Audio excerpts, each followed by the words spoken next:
Bonjour tout le monde, je souhaite que vous soyez tous en forme et en très bonne santé. J'ai un tout petit message à passer à toutes les personnes célibataires.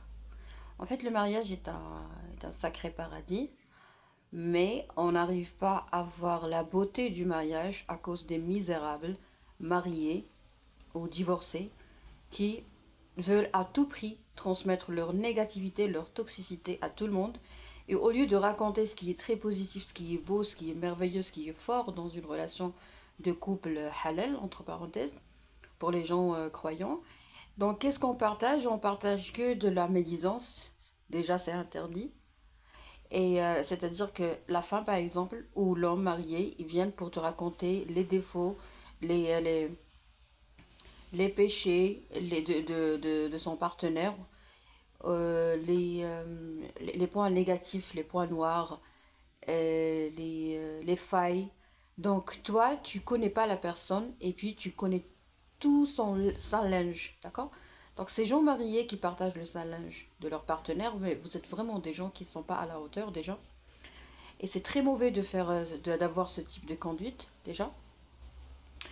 Et en plus, ce qui est bon, le comble, c'est que durant les fêtes religieuses, durant le ramadan, durant les cérémonies et les événements très sacrés, par exemple, dans une religion, qu'est-ce qu'on voit? On voit la personne qui a passé toute, qui a pollué, qui a contaminé toute ton année par des plaintes, par des pleurs, de la négativité, de la toxicité. Elle t'a cassé la tête durant toute l'année, d'accord? Et durant le ramadan ou durant les cérémonies de mariage, tu la vois bien habillée, tranquillement, avec son partenaire, d'accord? Elle a, elle a raconté tout son linge, tout son pu, elle a dévoilé, elle a vraiment euh, décortiqué tout son jardin secret, avant et après le mariage, d'accord, ses secrets et tout, il a partagé ça avec tout le monde. Et après le jour de l'Aïd, le jour de la fête religieuse par exemple, après le ramadan, ou la grande fête des moutons, qu'est-ce qu'on fait? Eh ben tu vois la dame tranquillement assise près de ce monsieur, d'accord? Ou l'inverse, où c'est l'homme qui est assis tranquillement tout près de la femme qui a toujours critiqué durant toute une année.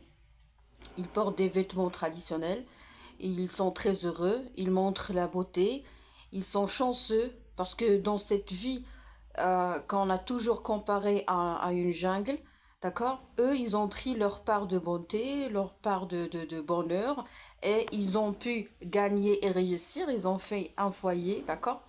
Donc, c'est-à-dire que eux, ils sont intelligents. Ils ont pris les choses à prendre de la vie, ils ont pu arracher le bon moment, ils ont un partenaire, ils ont des enfants, ils sont en train de vivre des moments de très haute qualité, d'accord? Parce que tu peux pas, toi, quand tu vas comprendre cette leçon que je suis en train de partager avec toi, que moi-même j'ai tardé pour comprendre, ça va être trop tard parce que tu peux pas créer toute une famille dans 3 mois. Tu peux pas avoir 3 enfants en 3 mois. Tu peux pas, tu peux pas avoir une belle famille en 3 mois. Vous voyez? Donc ces gens toxiques, c'est ça en fait les gens toxiques, c'est les gens mariés qui ne cessent pas de nous gâcher la vie, de nous polluer l'image que nous avons sur le mariage, qui normalement doit être simplement décrite comme étant un paradis, parce que le mariage c'est un paradis, imaginez. Le mariage c'est toi, tu as une autre personne comme toi qui a un cœur, qui a un corps, et tu peux très bien passer de très beaux moments avec cette personne, avec son âme. Donc ton âme n'est plus seule, elle est accompagnée. Même à distance, il y a de la télépathie, il y a de l'attachement et tout. Donc imaginez tout ça, toi tu le vis pas. Pourquoi? Parce que tu as peur. Tu as peur de quoi? Des failles des autres, des erreurs des autres, des regrets des autres et de l'hypocrisie des autres, imaginez. Tu me parles de ton... Mais ça m'intéresse pas, it's not my business. Ton- C'est pas mon affaire. Toi, tu as vécu des moments difficiles avec quelqu'un, c'est ta vie, tu es adulte. Ne me raconte pas ça. Ben, si tu veux me raconter, tu viens faire la consultation et tu payes, hein, parce que moi aussi, je vais payer un psychologue. Tous les médecins payent des psychologues et des psychiatres et des thérapeutes pour se débarrasser de la négativité de leur travail. Chaque profession a un dark side, un light one. D'accord? Donc, si tu veux gâcher tranquillement la vie des gens, non, c'est interdit. À partir de ce moment-là, vous devez dire non à toute personne, à toute entrée, à toute issue, à tout window, à toute fenêtre de négativité. Ne me dis pas que le mariage est mauvais. Il n'est pas mauvais. Ce sont des menteurs. Toute personne qui te dit que le mariage est mauvais est une personne menteuse, est une personne toxique, est une personne qui vous agresse, est une personne qui vous détruit.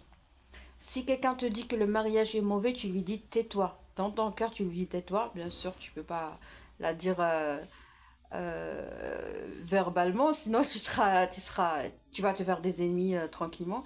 Donc, euh, donc voilà, le mariage finalement est un paradis. Imaginez, tu peux vivre tranquillement, tu peux partager ton corps avec quelqu'un, tu peux partager ce que tu achètes avec quelqu'un, tu peux partager un plat avec quelqu'un. C'est pas comme avant, c'est pas quand tu étais single, genre tu devais être invité ou invité pour pouvoir sentir que t'es pas seul dans ce monde, d'accord? Ce monde qui est beau finalement. Alors, le mariage, ça fait pas peur parce que tu vas pas tomber sur des escrocs, tu vas pas tomber sur des pervers narcissiques, tu vas pas tomber sur des pervers narcissiques si vous êtes une dame. Non, vous n'allez pas vivre toutes les expériences vécues par tous les misérables qui vous ont raconté ces histoires. Non, il y a des médecins pour ça. Genre, si tu fais la rencontre, tu rencontres une personne, ou si tu as un, même si je vais pas le dire, un crash, je connais même pas le vrai sens. Si tu as quelqu'un que tu aimes, bah tu fais la consultation. Bonjour docteur, s'il vous plaît, je veux faire une consultation. Pourquoi? Parce que j'aime une personne. J'ai jamais parlé avec cette personne, mais je veux bien. J'aime cette personne, je me sens très à l'aise avec elle. Ou bien, vous êtes un homme, vous voulez parler avec une femme, vous faites la consultation, vous demandez à votre médecin, médecin de famille, médecin traitant, psychologue, psychiatre, hypnothérapeute. Bon, l'essentiel, c'est que vous devez faire une consultation. Pas sur les réseaux sociaux, mais dans les cabinets. Sur les réseaux sociaux, il y a des malades qui veulent traiter des gens. Un malade, c'est quelqu'un qui n'a pas de cabinet et qui dit que c'est un thérapeute, c'est un médecin. T'as pas visité son cabinet, ben s'il te plaît, arrête de dire que je connais ou je parle avec un professionnel de santé. D'accord? Bon, l'essentiel, c'est que gardez toujours dans l'esprit que vous n'allez pas vivre les expériences des autres et qu'il y a toujours des gens. Si tu crois que tu es une bonne personne, ben il y a plein de personnes qui sont comme toi, qui sont bons. Si c'est pas vrai et que toi tu crois que tu es bon alors que t'es pas bon, ben c'est-à-dire que tu es en train de chercher quelqu'un qui paraît bon et qui n'est pas bon. Donc restons optimistes. Mais je peux pas être optimiste tout en restant entouré par les pessimistes. Ça, de un. De deux, il y a toujours un premier modèle de mariage gravé dans la tête de toute personne. En fait, c'est le mariage des parents. Donc, nos parents, pour nous, c'est le premier modèle de mariage. Donc, est-ce que c'est l'optimal pour nous? On ne sait pas. Parce que nous, on est différents de nos parents. On n'a pas la même mentalité, on n'a même pas les mêmes capacités cognitives et tout, sentimentales, pour pouvoir vivre la même chose. Donc moi, je ne dois pas être une copie de mes parents. Oui, j'ai hérité des choses, oui, j'ai appris des choses, oui, j'ai été influencée par des choses, mais ça ne veut pas dire que je vais vivre la même expérience. D'accord? Et je ne suis pas obligée de la vivre. D'accord? Mais il faut toujours garder dans l'esprit que les parents ne sont pas vierges en matière d'éducation parce qu'ils ne font que transmettre ce qu'ils ont appris de leurs propres parents. D'accord?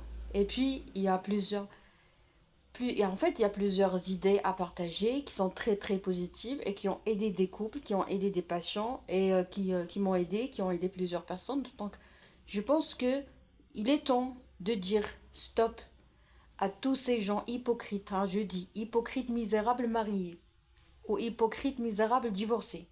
C'est toi qui es divorcé, madame, c'est pas moi.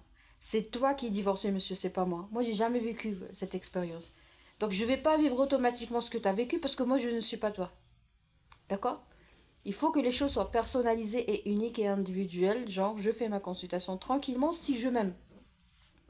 D'accord? Je ne sais pas si j'ai été utile pour vous, mais je sais très bien qu'il y a des amis ici qui ont peur du mariage et ça pourra leur être utile. Je vous prie de bien vouloir partager tous les bons points du mariage, comme ça on va plus ou moins atténuer cette obscurité qui règne dans l'image qu'on a pris du mariage, tout simplement à cause des misérables qui ne veulent pas faire de consultation, et que le jour de l'Eid, le jour des fêtes religieuses, le jour de Eid al-Adha, de la grande fête, et durant le Ramadan, ils vivent la tranquillité avec le partenaire qu'on a toujours insulté, qu'on a toujours critiqué et qui a été sujet à plusieurs reprises de médisances nocives et inacceptées dans pratiquement toutes les religions. Je vous souhaite tout le bonheur. Mariez-vous.